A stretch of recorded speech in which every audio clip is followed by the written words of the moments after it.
Dans l'épisode de Demain nous appartient du jeudi 3 août, à l'hôpital, Soisic, Charline Nune, et Victoire, Solène et Berthe, bavardent d'Aaron, Stanikopé. Cette dernière lui assure que si est trop tard pour qu'elle se mette avec Aaron, puisqu'il est intéressé par sa cousine. Alors qu'Aaron débarque, il remercie Victoire pour la soirée de la veille. Ce à quoi elle réplique qu'il est le bienvenu quand il veut mais non accompagné. Une fois Victoire partie, Soisic se réjouit que leur plan a fonctionné et que Lisa, Naïma Rodrigue, est en train de crever de jalousie. Surtout, elle en profite pour l'inciter à enfin se lancer avec Lisa. De son côté, Victoire fait part de sa théorie à sa cousine, Aaron et Soisic sont complices pour rendre Lisa jalouse. Victoire prend d'ailleurs la défense de son collègue qui fait tout pour qu'elle le calcule. Dans l'après-midi, Aaron rend visite à Lisa qui se montre particulièrement piquante envers lui.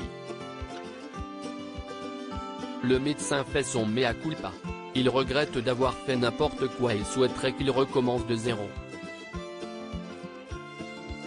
Mais Lisa n'a vraiment pas apprécié son jeu de la veille et ne manque pas de le lui faire savoir sèchement. Aaron est peiné. Pendant l'apéritif, Lisa, elle, ne décolère pas. Romy, Dunia Coezin, elle, est surprise de voir Ryan, Sacha Birdie, la rejoindre au Spoon, car il était censé travailler chez le primeur.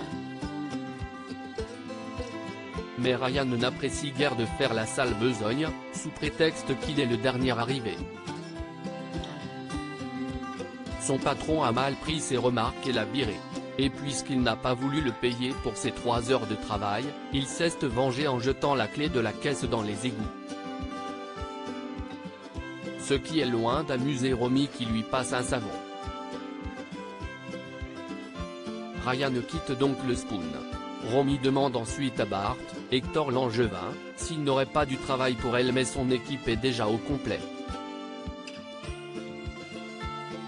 Il l'incitait toutefois à ne pas se décourager et lui promet de l'appeler s'il entend parler d'un poste vacant. Ce que Ryan apprend de la bouche de Jack, Dimitri fouille. De quoi préoccuper vivement le principal intéressé qui, persuadé qu'ils sont à court d'argent, décide d'appeler sa mère. Romy lui explique alors que les comptes de son père sont bloqués car sa société devait de l'argent à des fournisseurs. Néanmoins, elle se veut rassurante, son avocate est sur le coup et ils ont de quoi tenir financièrement pendant encore quelques mois. Dans la foulée, elle reçoit un appel de Victor, Farouk Bermouga, qui souhaite lui faire visiter le domaine viticole qu'il vient d'acheter. Il hésite entre faire des chambres d'hôtes et privatiser le tchaï, et a besoin de la vis de Romy pour cela. Béatrice soupçonne Didier, elle mène son enquête. Karim, Sami Garbi, et Georges, Maël El Ajaoui, soupçonnent les Reynaud d'avoir tué Élise Lubeck, Marianne Pommier. Angélique, Laetitia Milo, peut parfaitement se procurer des médicaments, puisqu'elle est médecin. Et Didier, Jérôme Fonlupt, grâce à sa force physique, l'aurait forcé à les ingurgiter. Interrogés, les voisins de Lise ont confié que celle-ci s'était disputée avec un homme mardi vers 16h30. Mais cela ne colle pas avec l'emploi du temps de Didier, puisque son téléphone a borné au centre commercial de 15h à 17h. Néanmoins, Karim ne le sent pas et compte bien creuser pour trouver une preuve de sa culpabilité. De son côté, Béatrice, Sophie Michard, doute toujours plus de la véritable identité de Violette, Salomé Benita.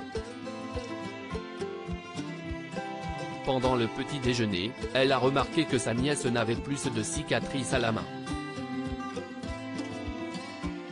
Pourtant, alors qu'elle n'avait que 2 ans, elle est tombée sur un tesson de bouteille, ce qui lui avait valu plusieurs points de suture. Didier tente de faire croire qu'on lui avait juste posé une compresse et qu'elle doit confondre avec Sarah, Camille Genot, mais celle-ci n'a pas de cicatrice.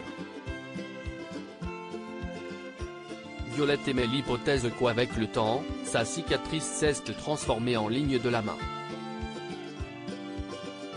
Angélique acquiesce, tandis que Béatrice est perplexe. Mais en réalité, ces questionnements inquiètent Angélique et Didier qui veulent rentrer le plus tôt possible en Australie, sans rien dire à personne.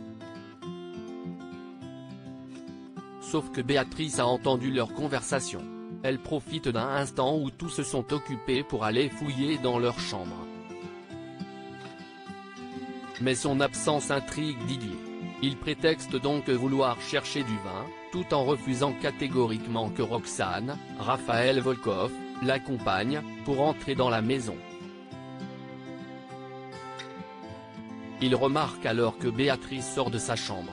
Elle tente de lui faire croire qu'elle a eu un regain de nostalgie, puisqu'il s'agissait à l'époque de sa chambre avec Guy. En réalité, elle a eu le temps de leur piquer leur passeport, qu'elle cache dans son sac à main.